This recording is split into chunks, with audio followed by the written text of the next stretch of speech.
Hey, my people, I greet you. Today in Imo State, something special went down. Peter Obi himself showed up for the burial of the legendary Pascal Dozie, and the crowd was really massive. I mean, with this kind of energy, with this kind of crowd, I'm just praying there's no stampede again in Imo State.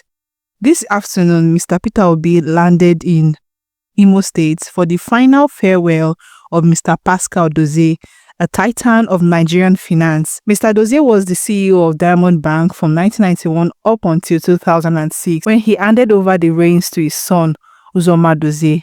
But that's not all. He also once served as president of the Nigerian Stock Exchange and held stakes in MTN Group, even chairing the telco before passing the baton to former NCC boss Ernest Ndukwe.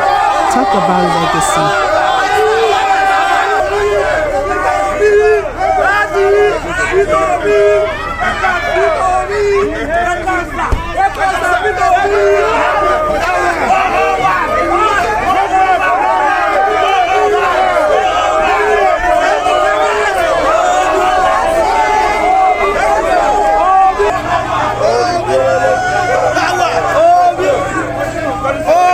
Pascal Dozie passed away on April 8, 2025, just one day before his 86th birthday. Today's turnout for this burial is really massive. This is pure organic love if you ask me. The kind of love that was showered on Peter Obi immediately he steps foot into this town. Anyway, kindly feed your eyes because this kind of love I never see before.